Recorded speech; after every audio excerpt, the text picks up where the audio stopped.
Good evening to all the attendees and welcome to today's webinar.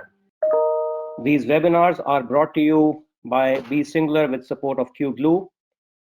Be Singular is a unique learning platform that empowers the next generation to create real and responsible impact in the world by working with technologies of the future. We teach exponential technologies to make our next gen better place to solve global great challenges. We also have a Be Singular Futures Leaders Club, which is a by invitation club only, comprising of a community of young dreamers who wish to work together and help change the world. We run our programs in physical and online mode. You can go to besingular.com to check out what and how we teach online. Be Singular Social, which has organized these webinars, is a non-profit entity that has been launched by Be Singular in collaboration with the Banyan, a leading child daycare center chain. Our objective is to invest our resources to help foster exceptional educational experiences and learnings for the families. I have a pleasure to introduce today's speaker, Nithya Shanti. Nithya Shanti completed his MBA from XLRI Jamshedpur and then worked in the corporate sector. He is an internationally respected spiritual teacher, seminar leader, and facilitator, committed to sharing practical wisdom teachings for happiness and awakening with people in a joyful and transformational way. Blending a deep study of ancient teachings along with a rich harvest of contemporary learning, Nithya Shanti specializes in facilitating profound shifts in awareness for people to realize limitations and awaken latent potentials for balanced and fulfilling life. In this hour-long session, Nithya Shanti will share practical ideas and tools that we can benefit from during this time. They will help us to be more efficient, balanced, mindful, and also help us in creating a harmonious family atmosphere. Presenting to you, ladies and gentlemen, from Be Singular Social, an acclaimed spiritual teacher, Nithya Shanti. Thank you. It's lovely to be here with all of you. And this particular format, I get to speak, you get to listen. I'd love for you to make notes if you like. I'd also love for you to keep your questions ready. You can write them down, and Nitesh will be keeping track of your question. And I'd love to take on your questions toward the end of the session. This is an experiential session, so I'm going to invite you to be as present as possible. So if possible, put your phone, unless you're using your phone itself for this, put your phones on a mode where you'll not be disturbed. And you know, it's like walking out for a walk, taking a morning walk on a day when it's really misty. And you walk 10, 20, 30 minutes, and you come back, and you don't even notice at what point the entire coat, the entire jacket is drenched with moisture. And these teachings are something like that. So as you just stay with me in this session, you just go along with me, just do your best to be as present as possible. Whatever I'm sharing with you, do your best to practice it along with me. Of course, you can note down any questions you have. You'll find that whatever needs to be received by you, whatever needs to be integrated by you, will naturally happen. And so I invite you to really be wholehearted in this, because whatever I'm sharing with you today is something that has touched my life in deep ways. And I get a chance to share these teachings with thousands of people all over the world. And many of them come back and share that it had a big impact on them as well. So they're simple teachings, but they run deep, right? And more often than not, they're reminders of something we already knew, but we weren't valuing, we weren't prioritizing. So this is the time to reconnect with the best of what we perhaps already know. So to start the session, I'd like to invite us for a 4-minute practice. This 4-minute practice has got 4 parts to it. I call it 4-tune meditation. And close your eyes. Comfortably close your eyes. And bring your attention to your breath. The first minute, feel the in-breath. Feel the out-breath.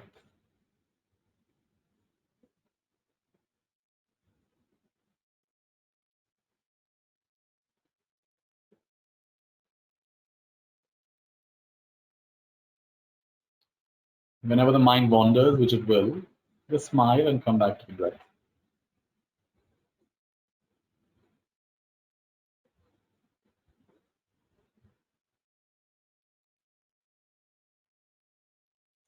And feel the touch of the breath.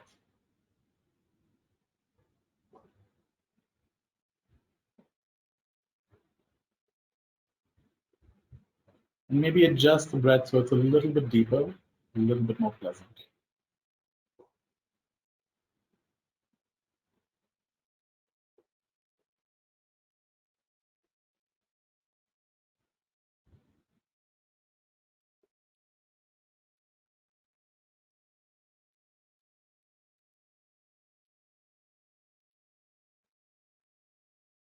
And the second part of our practice, I'd like you to notice what you're feeling on the top of the head, throughout your face, back of the head, throat and neck. Just notice what you're feeling. Both the shoulders, both the hands,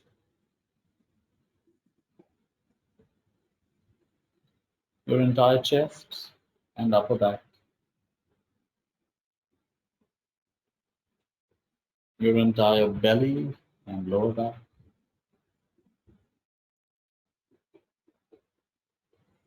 Notice what you're feeling in both the legs.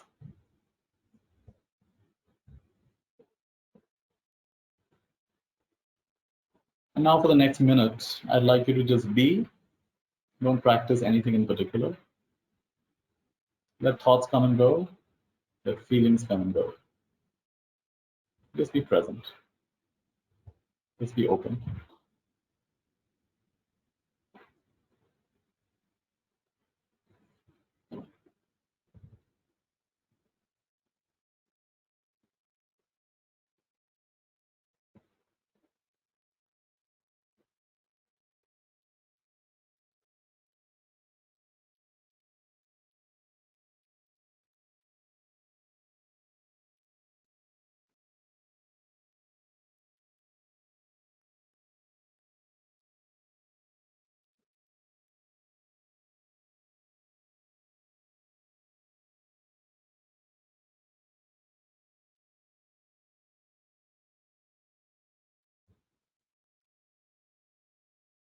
In the last minute of our practice, we'll send good wishes.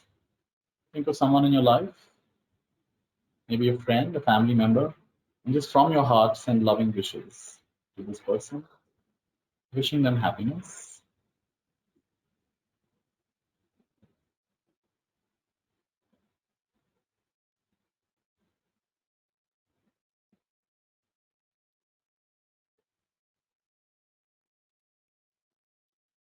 Think of someone else in your life. Could be a friend, a family member, could be anyone, could be a group of people, and just send them loving wishes.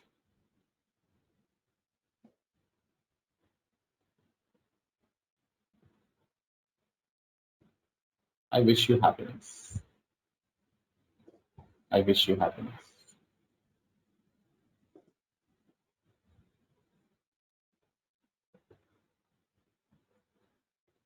And we'll all take a nice deep breath. If you like, you can rub your palms together. Bring them over your eyes. And you can slowly open your eyes with a lovely smile. Very nice. We did a very simple 4-minute meditation, 4-tune meditation. We were aware of the breath for about a minute. We were aware of whatever we are feeling for about a minute. We were just aware of whatever is coming and going without getting so caught up by it, so moved by it, just watching, just witnessing for about a minute. And for the last minute, we just sent good wishes.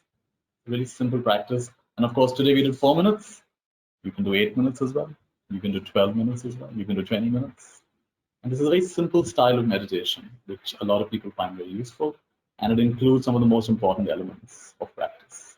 Working with the thoughts, becoming aware of feelings, just coming back to an open space, and then using that beautiful power and purity of stillness, radiating good wishes. So today's topic is happiness habits, practices for these times. And I'd like to actually share with you some practices. So you're welcome to make notes if you like. Not everything is going to inspire everybody, but it's nice to give things a try. Sometimes what you thought would not inspire you and not work for you can actually work for you. So be willing to be surprised. So have that kind of growth mindset, have that kind of open-mindedness. Give it a try. Like, for example, years back, someone told me to smile at myself in the mirror. I said, why would I need to smile at myself? What kind of a funny practice is it? It was a very simple practice, looking into my eyes in the mirror, smiling at myself, saying something nice to myself. It really makes a difference. Mirror conversations, mirror affirmations really make a difference. So sometimes what you might initially reject as being, oh, that can't possibly work, can actually work really well. Right? So one practice I'd like to offer you is when you wake up in the morning, to start with a very simple intention, some kind of an uplifting intention. When I share practices, I like to usually couple it with a story. Because sometimes we remember stories more than concepts. So here's a little story about the idea of an intention. I was teaching in an organization, and this was the second time I was teaching in this particular organization. And so I asked everybody, so it's been about 4 or 5 months since we last met. Tell me what you remember from the last time we met. We went around the circle and everybody shared something. It was one person's turn, and this person said, Nithya, you taught many things. I'm going to be very honest with you. I did not practice all those things. I just practiced one really simple thing. When I wake up in the morning, I would smile and say, I choose to make this the happiest day of my life. I choose to make this the best day of my life. This really is the happiest day of my life. Nothing has to change. No one has to change for me to be happy. I take back the remote control of my own happiness. So in words that are similar to that, he just made an intention. I choose to make this the happiest day of my life. And he said, it's amazing. So many challenges have come and gone in the last few months. Big events have happened, but my mind has been very balanced. And I would credit it to the simple act of waking up in the morning. The first thought is I choose to make this the happiest day of my life. So in fact, from this, I've learned I don't wish people have a nice day or have a great day. I say make it a nice day. Make it a great day. Because have is like you're waiting for the events to line up. And sometimes the events don't line up. But you can actually be more intentional about it. So starting the day with an intention, and just to complete that story, everybody else in the room was really shaking their head. I said, why are you all in agreement? Why is it such an important thing that he said? I said, so you don't know, he's the plant manager of one of our factories. And the factory had a short circuit and half the factory burned down. And how stressful it is when half your factory burns down and you have to replace everything and there's insurance and there's so many things to do. And yet we see him always being positive. His mind is so calm. He's a big inspiration to all of us. And the man smiled and said, that's only half the story. There's more happening at home. I have other challenges at home, but my mind remains balanced. So sometimes the simplest things can make a big difference. My own favorite intention when I wake up in the morning is, and if you want, you can repeat this with me, may I be a channel of blessings for someone today. May I be a channel of blessing for someone today. I am a clear channel of beautiful blessings in the world. So very simple intention. This is called Sankalp Shakti. When you wake up in the morning with an intention, right? And you can create your own intention. Let us give you two examples: the happiest day of my life, or the channel of blessings. And you create an intention that works for you. So starting out the day with intention is a very nice practice, very powerful. In fact, one of my teachers said, even before you get into any kind of thought process, this is a slightly subtler practice, but some of you can do this, that as you see consciousness is coming, as you see you're just about to wake up, to notice that out of nowhere the world has appeared. A moment back there was the nothingness. In your sleep there was the nothingness. And suddenly the world has appeared. And when the world appears, it rushes in. All the things that have to be done, oh, it's a Monday today, it's a Tuesday today, things have to be done, emails have to be replied to, chores have to be done, food has to be made. Just to take a step back and just step back. But what was just prior to the world emerging? What was there? Just prior to that. Who is having this experience? Who is having this experience? This is a subtler practice. For those of you who are willing to try, This can really give you a deeper understanding of how we get preoccupied with the waking world. Indian spirituality has always said waking life is just one part of it. There's dreaming life, there's deep dreamless sleep, and then there is a state even beyond that. It's called Turiya Avastha. So if you're only familiar with the waking state, you're only familiar with less than 1/4 of your life. To be also aware of the dream states, to at some point become aware of the deep dreamless states. You know, my teacher used to say, sleep is unconscious meditation, and meditation is conscious sleep. So in meditation, we go through all these states. We are aware of the waking state, we are aware of the dream state, we're even aware of the deep dreamless states. And then we are aware of the state that is beyond these three. It just is. It is in a state. So these are deeper teachings, but definitely it's nice to hear them once in a while. The next thing I'd like you to practice is something which a lot of people love. It's called the lotus of gratitude. So just do this with me. Everyone put your 10 fingertips like this.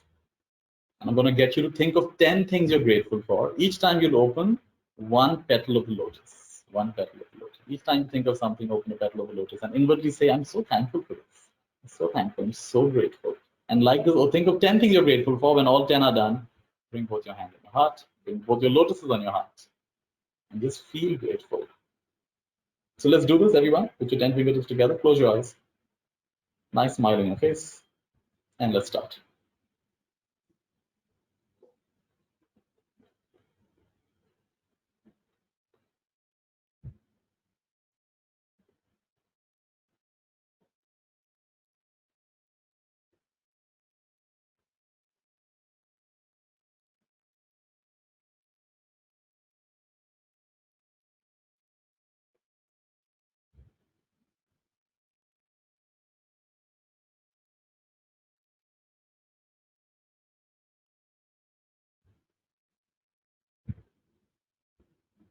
Whenever you're done, bring your lotuses on your heart. Just feel grateful.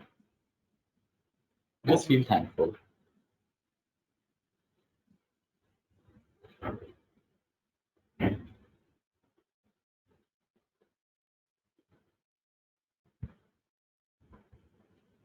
And you'll take a nice deep breath. And release. Lovely. What a simple practice, what a beautiful practice. Waking up in the morning with the lotus of gratitude, thinking of 10 things that are right in the world, right in our life. And there are more than 10 things. And to make it easier for you, you can think of 5 things from yesterday and 5 more things from today, or 5 more general things. And my challenge for you is, can you try to think of new things, as many as possible, new things, new things. Doesn't mean that every single one has to be new, but don't repeat exactly the same 10 every single day. Keep it fresh, think of new things. Right. So it's a lovely practice. It's called the lotus of gratitude. And gratitude is directly connected to our well-being and to our resilience. You know, this is a difficult time for almost everybody in the world.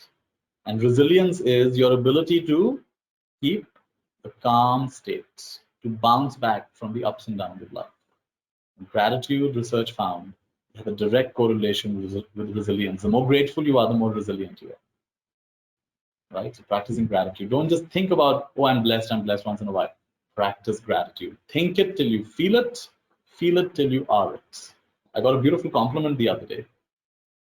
The compliment is, Nithya, you effortlessly practice gratitude. Throughout the day, you practice gratitude. You keep creating situations that we all feel grateful. Lovely compliment. So I'd love for you also to make gratitude a part of your life. Also, toward the end of the day, I'd love for you to sit with your family. Here's a nice practice. Before starting dinner, how about everybody share one thing they're grateful for? One thing they're grateful for. It won't take too long. It'll take 4 or 5 minutes.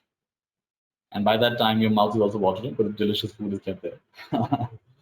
So practicing gratitude with the family is very beautiful. You get to know what everyone's going through. You get to know, and your focus shifts from what's wrong and what's troubling you to what's right and what's beautiful. Another practice of gratitude together as a family. And another good one, especially now in the lockdown, we are all together with family. Once in a while, you practice what we call the rampage of gratitude or the rampage of appreciation. Right? So we go around the family, each one, let's say start with the youngest member of the family, and everybody else in the family will take turns to share at least 3 things they love about this person. Let's say it's a family of 4, right? So the youngest, maybe the daughter of the youngest. And so the brother, the mother, the father will all tell, let's say the girl's name is Ritu. Everyone tells Ritu what we love and appreciate about. And they'll say at least 3 things they are grateful for, they appreciate about Ritu. And Ritu gave a compliment the other day. The compliment is, Nithya, you effortlessly practice gratitude. Throughout the day, you practice gratitude. You keep creating situations that we all feel grateful. Lovely compliment.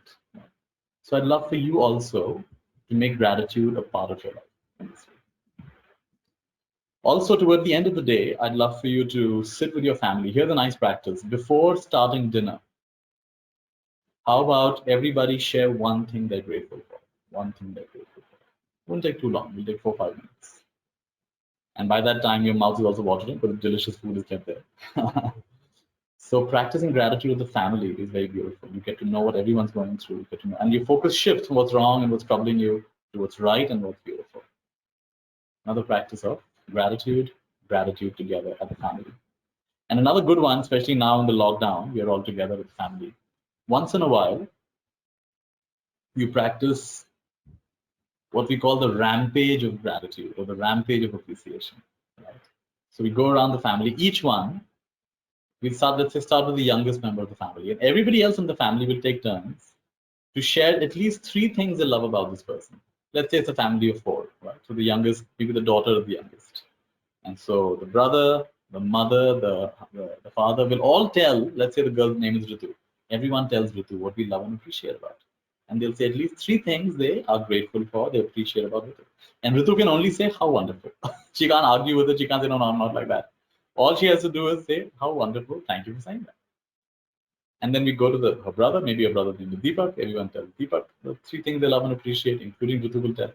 And then we go to the mother, we go to the father. And like this, we spent 20, 25 minutes, half an hour. Such a powerful practice. And so often we don't tell each other. In fact, it's one of the biggest regrets people have, that they did not fully express their love. They kept it inside themselves. So it's really important in families, but every now and again, I would even say every week, we should have a session. Maybe when you're going for a drive, of course, nowadays we're all at home. But it's a great practice on long drives. You're in the car, you're all stuck together. Now tell each other what you love and appreciate about it. This is called the rampage of gratitude. A very beautiful practice, a fantastic practice. Another practice I'd like to recommend to you is, this is very simple. This is called the power of pause. Just to pause. We don't have to be doing stuff every single moment of the day. And especially between activities, you just pause. Right now, just pause.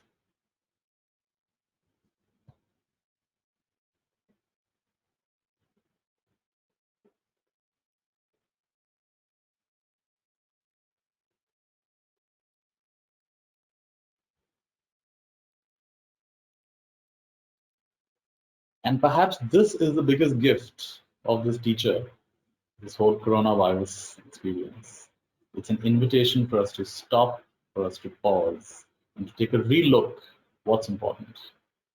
One of my teachers, Ajahn Brahma Ajahn Brahma is also called, he has a monastery that's a little outside of Perth. Perth is a big city in Western Australia. So he often teaches in Perth. So once a week he teaches in Perth. And then he drives back to his monastery. It's about a 2-hour drive back to his monastery. So one time they were driving back and the car broke down. So the car broke down. So now they're walking until they get a lift or something. So they're walking. And Ajahn Brahm notices he's been down this road so many times, maybe hundreds of times down this road between his monastery and Perth. He's been down this road so many times. And still, when he's walking, the road appears totally different. You see, when you're in a car, it's very different from when you're walking, even if it's the same road. And then he stopped. And when he stopped, again the road appeared very different. The whole surroundings appeared different. Every grain of sand, every stone, every leaf, every feature of the environment was absolutely still and clear. So this is known as moving at the speed of light. We're used to moving at the speed of thought. And once in a while, that's fine. But if you always move at the speed of thought, you miss out on a lot. There are other levels of consciousness that are prior to thought. There's thinking, there's pure feeling, and then there's just being. Right? So going in the car is like thinking all the time. Walking is like feeling. and stopping, pausing. This is just being. So one of the invitations in this period is don't be so busy doing. Yes, there are household chores. Yes, you probably have calls. Yes, many of you are working from home. Yes, there are things to be done. Yes, but once in a while, just be. And in India, the way to be is you have your cup of tea. You have a cup of tea, and you're just there.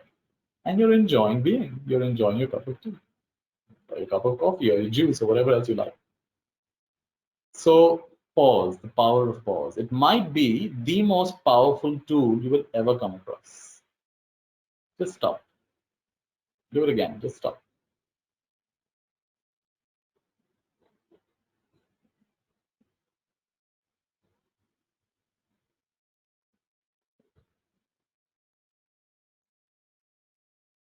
Beautiful. Right? So between stimulus and response is a gap. And that's where our wisdom lives. Between stimulus, what's happening, and response, how you think, say, what you think, say, and do about it, is a gap. And this gap is where our wisdom lives. So in accessing this gap, just by pausing, just by stopping, you're accessing your own wisdom. What is wisdom? Your own isdom, your own inner knowing. And then you know what the right thing is. No one has to tell you. It's a natural kind of knowing. You can trust that knowing.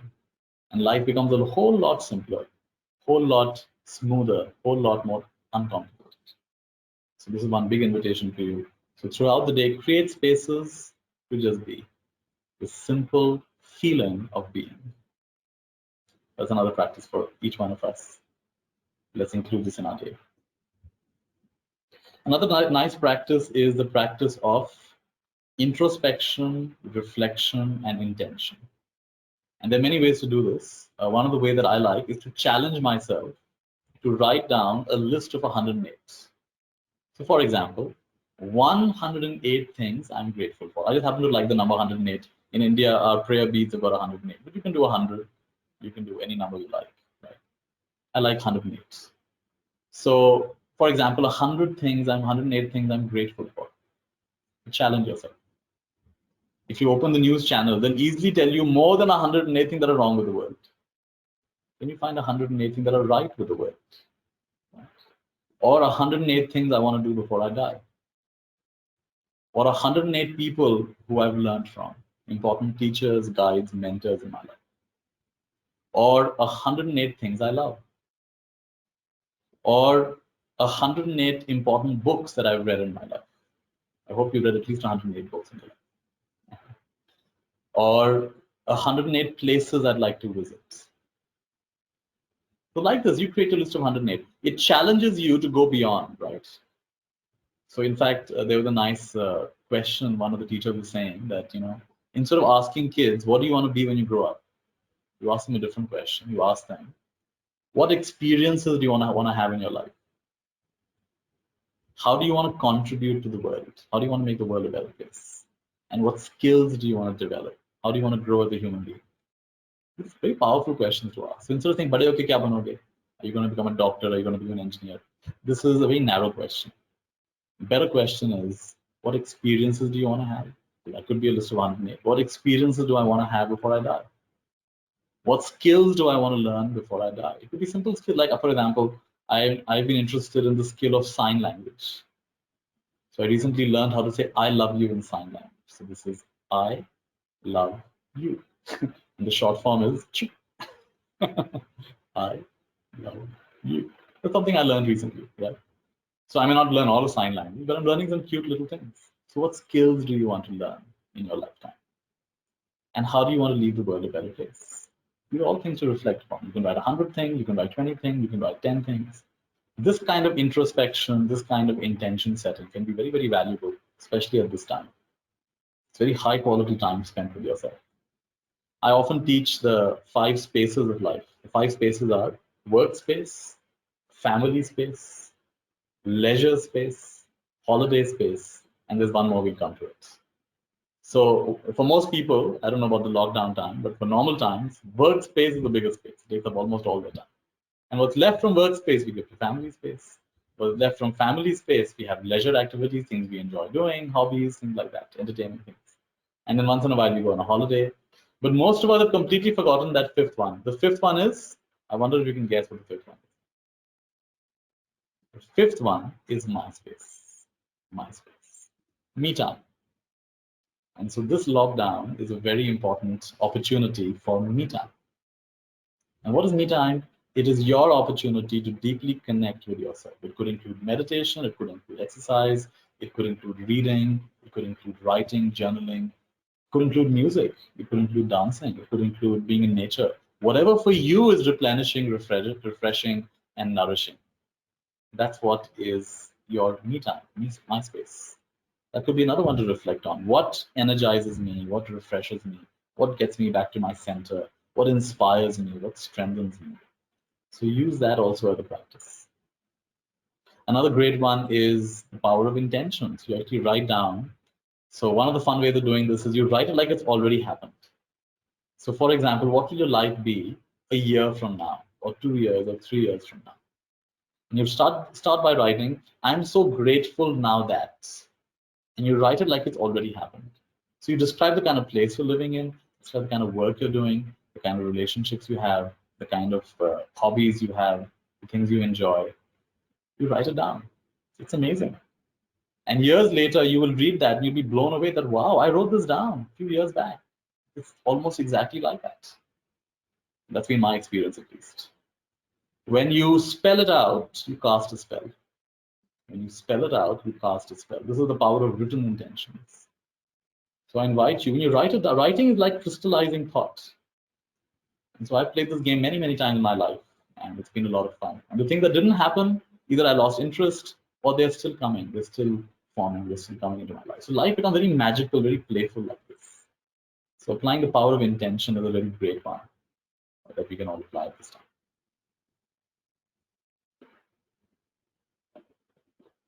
Another great practice is this comes from Denmark. And Denmark for the longest time has been the happiest country in the world. I don't know if you knew that.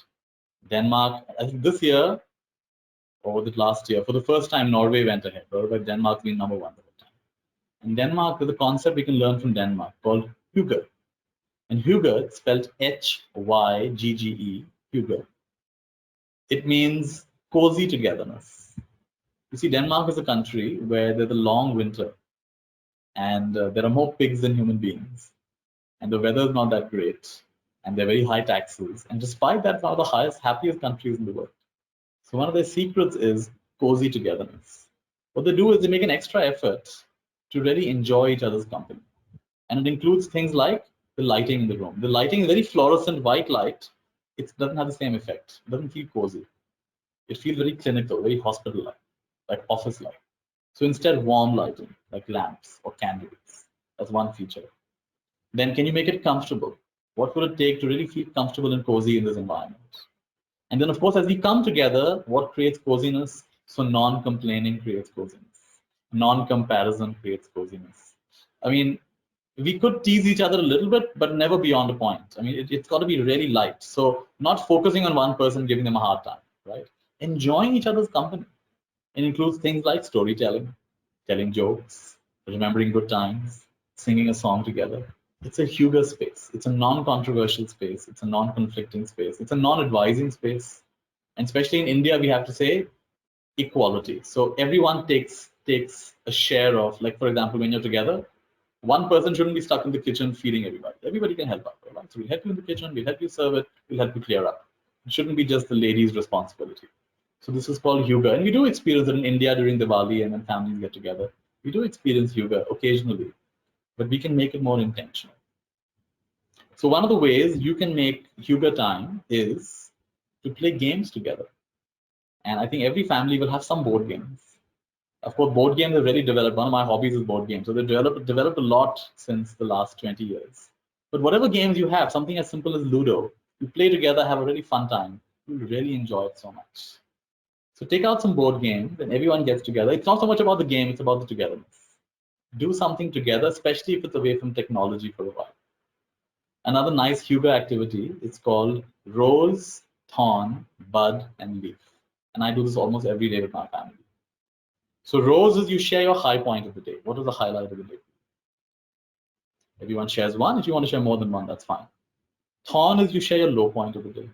It's nice for people to know what's bugging you, what's on your mind. So whatever you feel comfortable sharing, what are the low point of the day, a thorn of the day? And bud is something you're looking forward to. So maybe something today or coming forward to next few days. Maybe you just want the lockdown to end. Whatever it is, what are you looking forward to? Right? So you share your bud, something you're looking forward to, and you also share your leaf, something that's supporting you, something that's nourishing you, something that's energizing you. Could also be something you want to improve. So those are four things everybody shares: a high point, a low point, something you're looking forward to, and something that's supporting you or something that you want to improve at this time in your life. Rose, thorn, bud, and very simple practice, very beautiful practice. It creates a nice yoga space where I hold you. So I enjoy doing these practices with the family. And also storytelling, if you can get some, I don't know if you have some books at home, storytelling or telling stories from parents. Often, our kids don't already know the whole story of our lives and how we struggled and the challenges we had in college and our own insecurities. It's wonderful once in a while to share what we've been through. And then the kids can also start opening up and they can share, like, for example, the first time they had a best friend and what was that like? Or a time when they felt embarrassed, or a time when they had to make a difficult decision, right? Or a time they had to deal with bullying. But no advice given, just listen. Storytelling could be real stories from our life or a story that have inspired us, or you can read from a book stories and then share what have we learned from the story. Storytelling is very fantastic. It's a great way for people to come together. In fact, I want to tell you a story about storytelling. There was a teacher who would tell stories the whole day. In the evening, he'd give the meaning. And this went on for a long time. Tell beautiful stories the whole day. In the evening, he'd give the meaning. So one day, a student came to him and said, "Teacher, we love your stories. But I have a question. Why spend the whole day telling these stories? Why not just give the meaning? Why not just give the message?" So teacher smiled and said, "Sure. But can you get me water?" He said, "Sure, I'll get you water." So he went and he got him a glass of water. The teacher frowned. Said, "I asked for water. Why did you get a glass?" Beautiful story. And the idea here is that these messages we want to convey, human beings somehow learn things through stories. Culture is built through stories.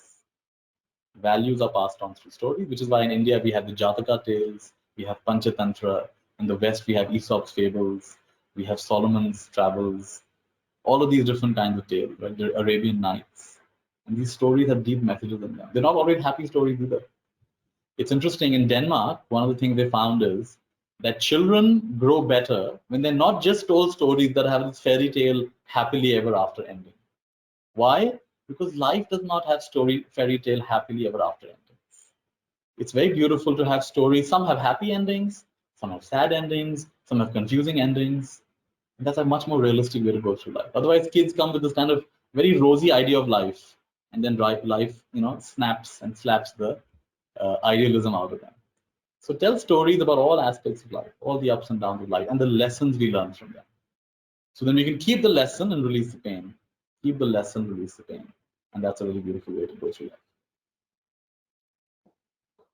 Is there anything else I want to share with you? So one last thing I'd like to share, and then we'll get into some question answer. It's a practice called the 4 Brahma Viharas. The 4 Brahma Viharas. The 4 Brahma Viharas are Maitri, Karuna, Mudita, and Upeksha. Maitri means loving kindness.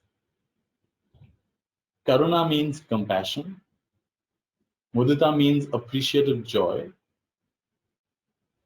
And Upeksha means a balanced mind, equanimity. Now, these are considered the 4 highest states of emotional well-being. So I'm going to give you a Hindi doha first, and then I'll explain the meaning of it. दुखी देख मन करुणा जागे ऐसा ब्रह्म विहार हो सुखी देख मन मुदिता जागे ऐसा ब्रह्म विहार हर स्थिति में उपेक्षा रहे ऐसा ब्रह्म विहार हो सबके प्रति मैत्री जागे ऐसा ब्रह्म विहार ऐसा ब्रह्म विहार. So what does it mean? Dukhi dekh, when you see someone who's suffering, who's struggling in life, karuna jage, may compassion arise. The response of a balanced mind to suffering is compassion. Sukhi dekh, man mudita jage. Seeing someone happy, seeing someone rejoicing, seeing someone prospering, doing well in life, Mudita jage, appreciative joy. How wonderful. I rejoice in your happiness. Your happiness is like my happiness. The response of a balanced mind to somebody else's prospering and doing well is mudita, is gladness, is rejoicing. In positive psychology, they call it active constructive responding, which is the only right way to respond. When someone shares good news, don't get passive and say, that's good for you. Don't get distracted. Oh, let me share my good news. Don't undermine their good news. Oh, that's not really good news. Research found how we respond to good news has a much bigger impact on the relationship than how we respond to bad news. You might be surprised. Because in bad news, everyone expects you're going to be sad or upset. But with good news, if you're upset or if you're bored or if you're distracted, people really get hurt. Oh, you don't really care, it seems. You don't really care, it seems. So mudita Brahma Viharas, mudita, sense of gladness, and show your gladness. Right. The third one is har sthiti mein upeksha rahe in the ups and downs of life. May your mind be balanced. Don't be so shaken by the ups and downs of life. Good times come, bad times come, gain and loss, pleasure and pain, fame and obscurity. At 1 minute, everyone loves and appreciates you. Next minute, everyone's blaming you, putting you down. Mind should remain balanced, not so shaken by the ups and downs of life. This is called upeksha equanimity. It's a real strength within. You get the strength. You do your best and you leave the rest. It is not the world's job to understand you. It is your job to understand you. The world is going to always misunderstand you. You understand yourself. You understand your intentions, and then you're on the right path. And the last one is sabke prati maitri rahe, a sense of loving kindness, loving wishes towards everybody. All are my friends. I've got no enemies. Good wishes for all. In fact, I've been invited to end today's session with a little chant of Mangal Maitri, sending good wishes to all. So I'm going to invite Nitesh to keep the last 2 minutes of this call for this Mangal Maitri practice. But for now, I want to take you through these 4 Brahma Viharas, about a minute each. Right? We go about a minute. If I got the time back, 6:13. We can actually do 2 minutes each. It'll be great. So we'll do about 8-minute practice. 2 minutes for all of the Brahma Viharas. So now join me wherever you are. I'd like you to close your eyes and sit comfortably. A gentle smile on the face.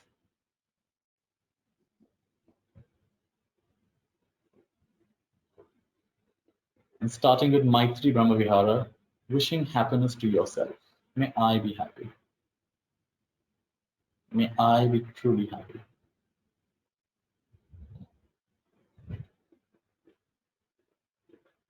Mera Mangal ho. Mera Mangal ho. May I be truly happy. I deserve to be happy.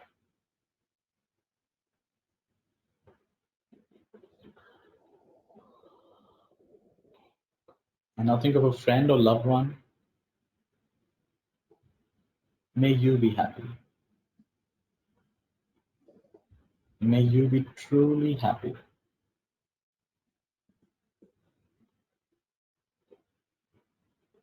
May you be happy for no reason.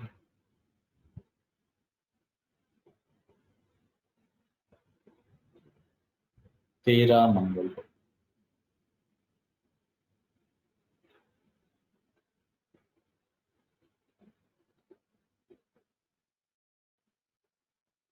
And now think of all beings, all living beings, human, non-human, known and unknown. Open your heart wide open, wide open. Sabka Mangal ho. May all beings be happy. May all beings be happy.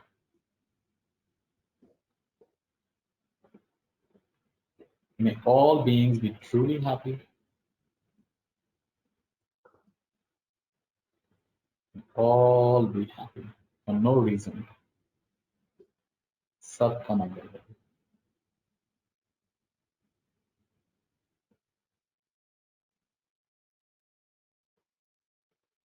We'll gently shift our practice to compassion. So starting with yourself, just feel your own suffering, your own burdens, your own challenges, your own stress.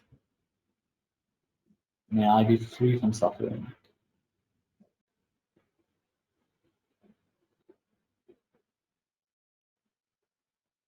And now think of all beings, all living beings, human, non-human, known and unknown.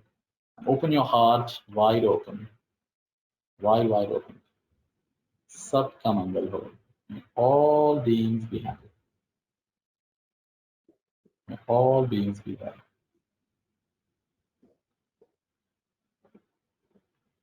May all beings be truly happy. May all be happy for no reason. Sat ka mangal ho.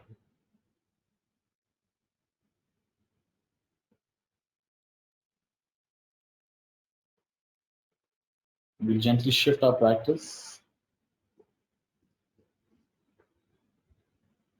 to compassion.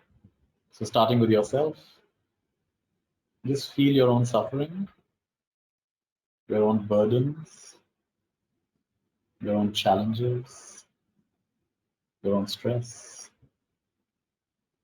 May I be free from suffering. May I be free from suffering.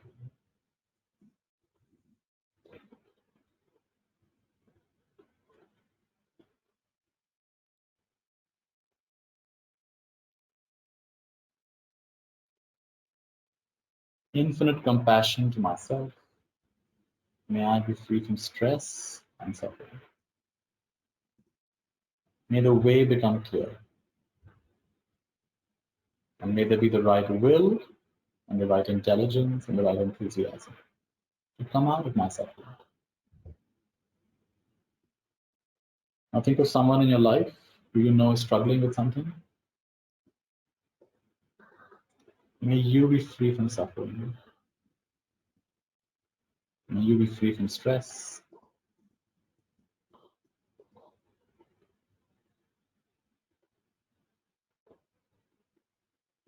Karuna Brahma Viharas.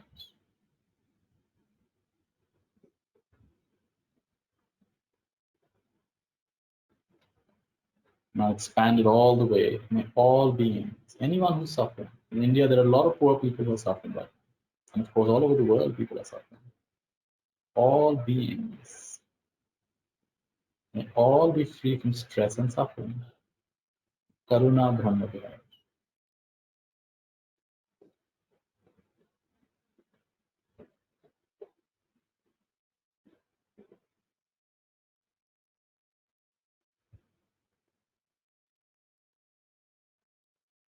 And let's come to the next Brahma Vihara, which is Mudita. So rejoicing in your own happiness, your own prosperity, your own good fortune, your own health. How wonderful it is. How wonderful it is. I'm so grateful, so thankful. Mudita Brahma Vihara. Appreciative joy.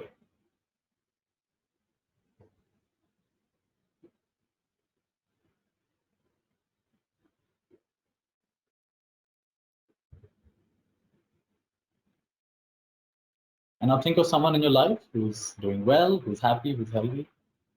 And as you think of this person, how wonderful. Your happiness is like my happiness.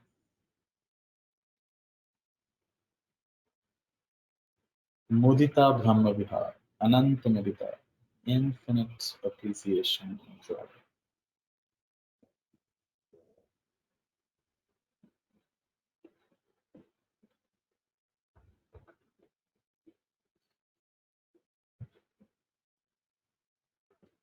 May all beings be free. May all beings, I rejoice in their happiness. I rejoice in their happiness. May they have even more prosperity, even more health, even more abundance. All the aspects for a beautiful life, for a balanced life, for a happy life.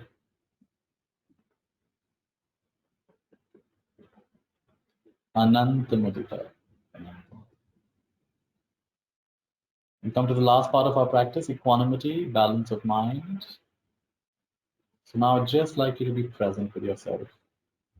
Ups and downs of life. Ups and downs of life. And your mind remains completely balanced. You're like Mount Kailash. You're like a mighty mountain. The winds just can't shake you.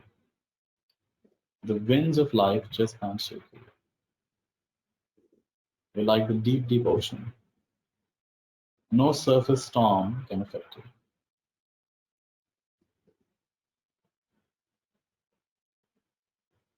Unshakable. And also wishing for others, unshakable. Sthitapragya, unshaken. Wisdom that's unshaken. Clarity that's unshaken. And also wishing for all beings, all beings, all beings. Unshakable like Mount Kailash, like the deepest ocean.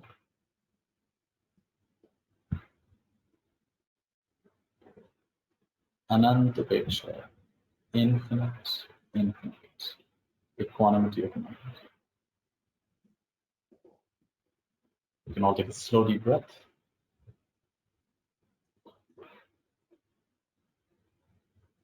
If you like, you can rub your palms together, make them nice and warm, nice and warm, nice and warm. Bring them over your eyes.